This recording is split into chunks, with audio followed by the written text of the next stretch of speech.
Oi, gente. Pois é, Pazuello está passando o maior vexame na CPI, porque muitas das coisas que ele está dizendo na CPI estão sendo desmentidas quase que em tempo real.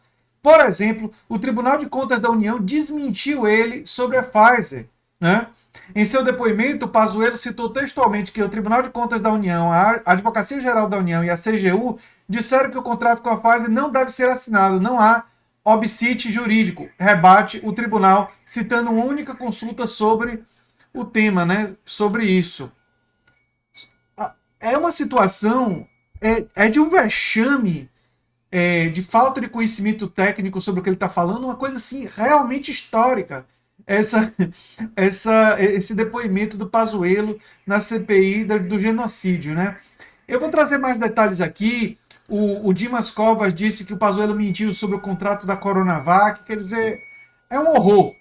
Agora, eu queria citar para vocês que Dilma Rousseff já se pronunciou sobre a privatização da Eletrobras e disse que é um crime contra a nação, nossa economia e o povo brasileiro. Eu fiz um vídeo mais cedo sobre isso.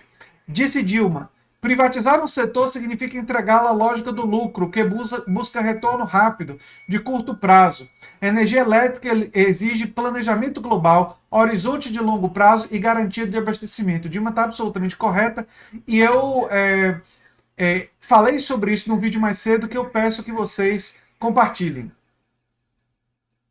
Mas vamos a isso. Sobre a desmentida, né? O Tribunal de Contas da União divulgou uma nota desmentindo o depoimento do ex-ministro, que recebeu a recomendação contrária do órgão de controle para justificar a demora nas negociações para as compras da Pfizer. Ou seja, não tem nada a ver. Em relação ao depoimento do ex-ministro da Saúde, Eduardo Pazuello, junto à CPI, o Tribunal de Contas da União informa que em nenhum momento seus ministros se posicionaram de forma contrária à contratação da empresa Pfizer para o fornecimento de vacinas contra a Covid.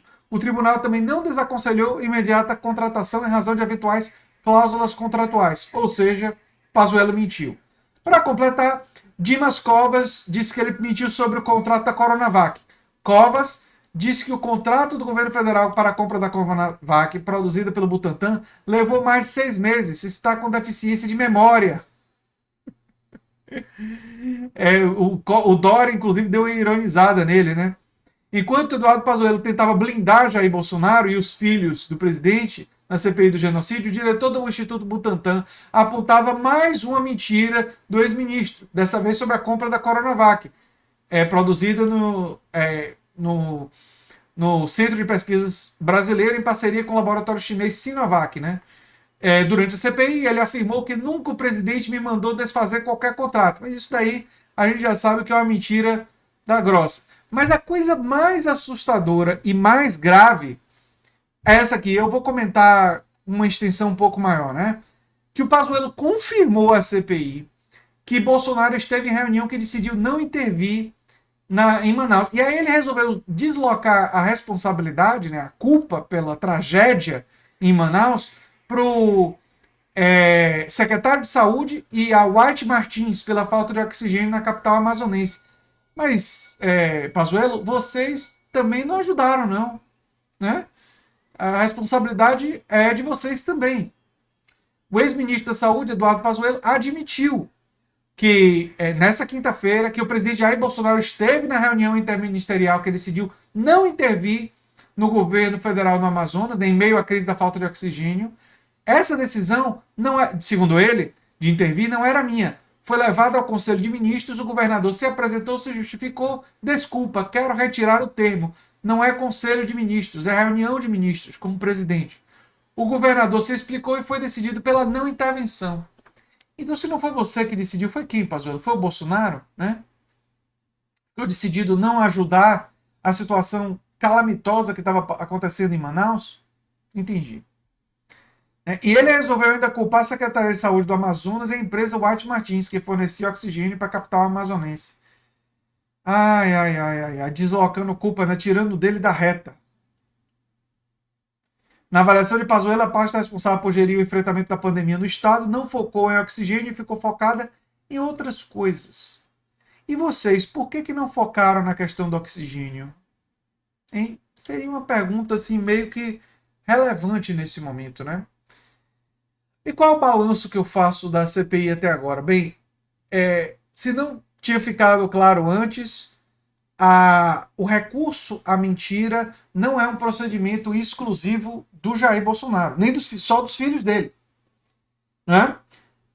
O Fábio Van Garten mentiu praticamente o tempo todo, foi uma coisa verdadeiramente impressionante. Né? Quantas mentiras ele soltou durante a comissão parlamentar de inquérito. O Eduardo Pazuello agora já foi pego em múltiplas mentiras, né? Passando um vexame histórico, sendo desmentido em tempo real, enquanto ele está lá, notas vão sendo emitidas mostrando que ele está mentindo. Né?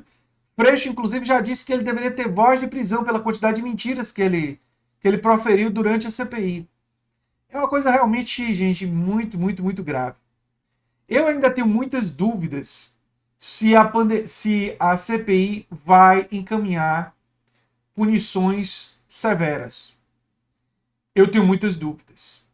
Mas pelo menos, ela está servindo para esclarecer certas coisas.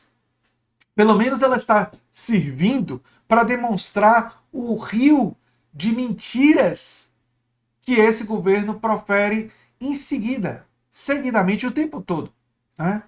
Pelo menos a CPI está servindo para mostrar os crimes cometidos por esse governo na negligência, nas aglomerações. Não é? O Pazuello dizendo que, tentando justificar as aglomerações porque Bolsonaro estaria preocupado com o psicossocial do povo, uma coisa vergonhosa. Está servindo para demonstrar tudo isso. Mas eu não sei realmente até que ponto isso vai ter impacto político suficiente. Realmente é uma coisa que eu não tenho clareza ainda nesse momento. Porque a gente sabe que os bolsonaristas simplesmente não estão vendo a mídia corporativa, não, que pelo menos está noticiando isso, predominantemente. Claro que parte da mídia corporativa é completamente comprada e pró-governo, a gente sabe disso. Eles estão vendo as notícias só pelos canais no YouTube bolsonaristas, que filtram tudo, né? E sempre tentam deslocar a responsabilidade para governadores, para secretário de saúde, para todo mundo, menos para Bolsonaro e seu governo. Né? Uma tática vergonhosa dos canais no YouTube de direita. E também por grupos de WhatsApp que estão informando as pessoas de notícias falsas, de distorções. Então, eu tenho muitas dúvidas ainda o quanto a popularidade do Bolsonaro vai cair, mesmo a gente tendo todo esse esforço da mídia alternativa, de parte da mídia corporativa, não é, de políticos no Congresso, no Senado e no Congresso apontando todos os absurdos, né? Mesmo assim, eu realmente tenho algumas dúvidas. Mas a gente está de consciência tranquila que o nosso papel a gente está fazendo, denunciando e mostrando tudo isso. É isso que eu tinha para falar sobre esse assunto. Eu sou André Teixeira Jacobino, o canal é a Nova Máquina do Tempo. A gente se vê em breve em mais um vídeo. Tchau, tchau, gente.